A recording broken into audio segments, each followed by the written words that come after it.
All right. So they want us to find a tangent line for this curve that is parallel to this curve. When they say the word parallel, what key does that bring up to your head? What keyword does that bring up to your head? Same slope. So I'm going to take this. How do we take an equation like this and find the slope of it? Put it into point slope form. Y equals mx plus b. So I'm going to go ahead and just move my x over. Negative 8y equals negative 4x plus 5.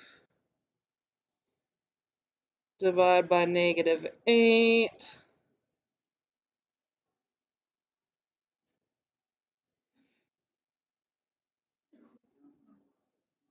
So what's my slope? 1/2. Okay. So the slope of a line that is parallel is going to be 1/2. Okay. Now the problem said tangent line. When I hear tangent line, what am I automatically thinking first? Derivative. Okay, so what should I do with this curve? Find the derivative. Y prime equals x. Okay? So they said that this slope, when I plug some value of x in, this slope should equal 1/2. What value of x gives an output of 1/2? 1/2. Okay, x equals 1/2. Okay. So if you look back at your answer choices for 15, what answer choices have you just narrowed it down to? A and B. So all the other answer choices are out because we need inputs where the x coordinate is a positive 1/2.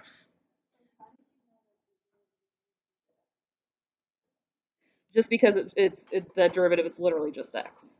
If the derivative had been something like x squared plus 2x, then we would have said x squared plus 2x equals 1/2, and we would have been solving for x. But the derivative is so simple here that we know that the derivative is just x, therefore the x coordinate is just 1/2. Yeah, this problem is almost harder because the derivative is so simple that you're not solving for anything, and it almost makes it more confusing to explain because of that, yeah. So the derivative is just x, and the x coordinate is just x. So that means that if we're writing a tangent line, we've got y minus the y coordinate equals the slope times x minus the x coordinate, and we're saying the slope and the x coordinate are the same number. They happen to be the same number because the slope and the x coordinate the slope is just x. Does that make sense? The derivative is just x. Okay. So what we need to do now is we need to find the y coordinate of the tangent line. We need to find the y coordinate. If you have an x coordinate, how do you find the y coordinate? Yeah, plug it back in. Do you plug it into the derivative or do you plug it into the original function? The original function. That's how you find a y coordinate. So we're going to take the original function. We're going to plug x in.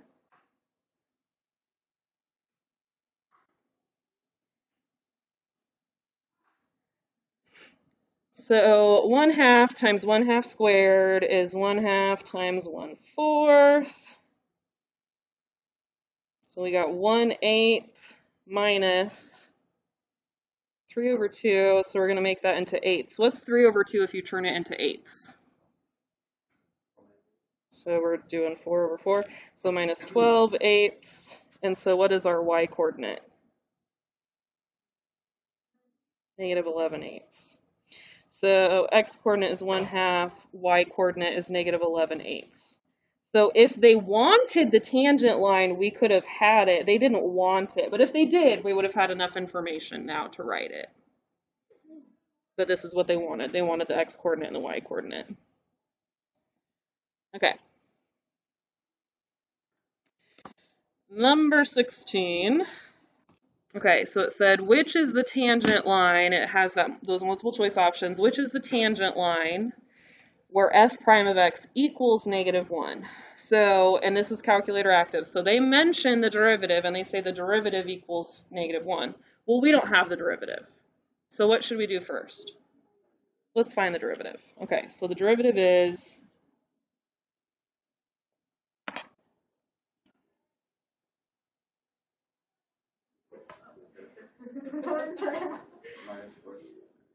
You're like, Ms. Rice, you know what the derivative is. Why are you asking us? Okay.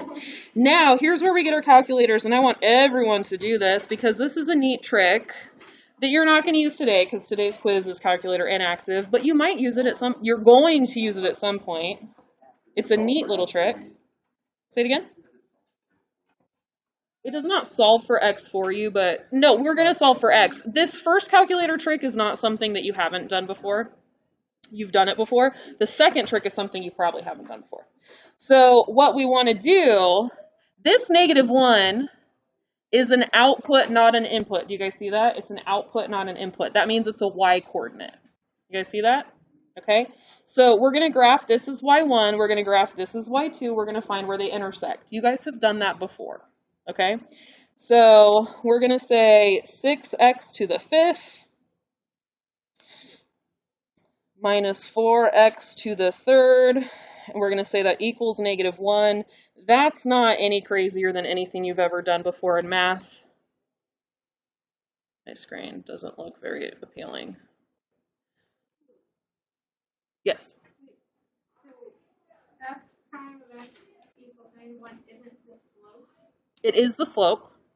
It's a slope of -1, but this is not saying, hey, x equals -1, you should plug in a value of -1. It's not saying that. This is the output of the slope. So what they're saying is that 6x to the 5th minus 4x to the 3rd equals -1.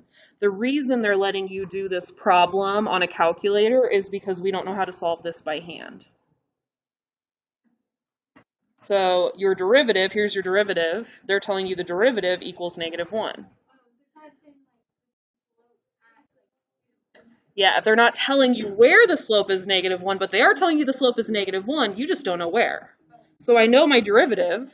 I know it's -1. Where is it -1? I don't know. Okay. So our goal in this problem is to say y minus a number equals -1 times x minus a number. That's our goal. Does that make sense? That's our goal, okay?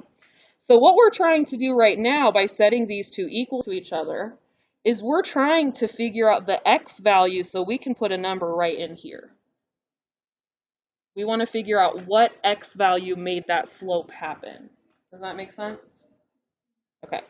So I'm going to find the intersection. Where does -1 equal that derivative? And so I've got my two graphs right now, and so I'm going to do second trace, option number 5, my intersection. And you don't even have to move your cursor. You can just press enter, enter, enter. Oop, that's too fast for this calculator. Okay. Now, don't get off this screen. Leave it on that screen. The x value is -0.9335. I'm going to put -0.934. So this is at, x is approximately -0.934. Are we comfortable with that? Okay. So now I'm going to put -0.934. So that is the x coordinate for my tangent line.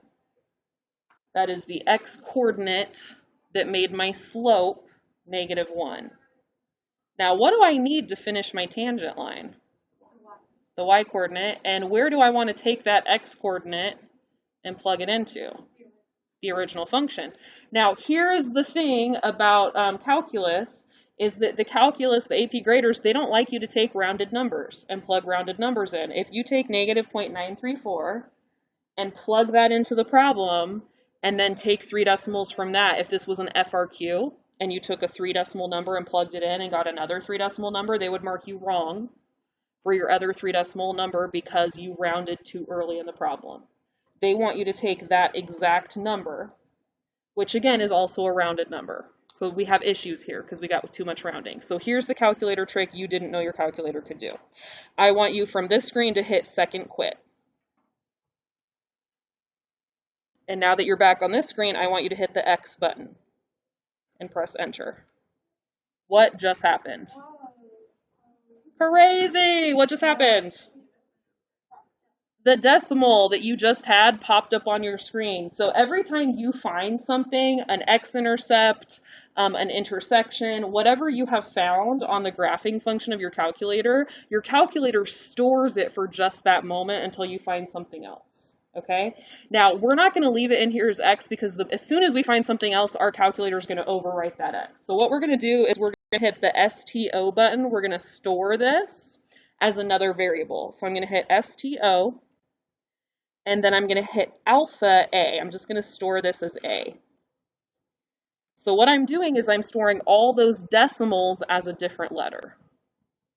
Does that make sense? Okay.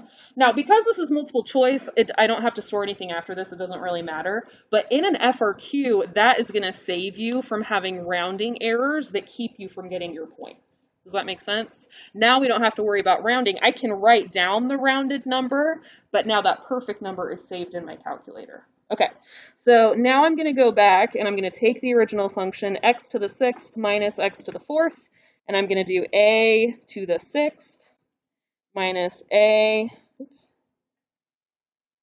minus a to the 4th. And I'm using that perfect decimal. And I'll show you that's definitely different. Negative 0.934 to the 6th minus negative 0.934 to the 4th. Yeah.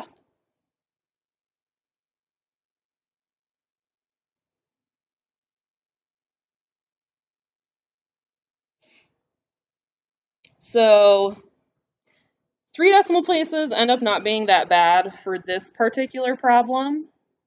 But do you guys see how different the rest of the decimals are? It could have gotten me in trouble to have that rounded number plugged in there.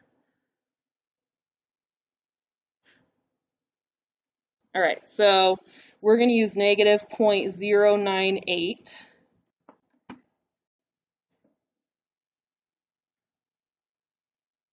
Now, the AP graders are okay with rounding that you do yourself. They're also okay with what is called truncated rounding. Truncated rounding says I don't care about rounding up or down. I just find the third decimal and I cut it. So you know how the 5 tells us to round up to 8? So we do that. Truncated rounding says it ends with a 7. I'm going to use a 7. So you can do the 7 or the 8. It doesn't matter for the AP graders for FRQs. Okay, I don't do truncated rounding because I was never taught to do that. Never, ever, ever was I taught to do that. So I always do that. I always do regular rounding. But for the AP graders, we do 3 decimal places or more.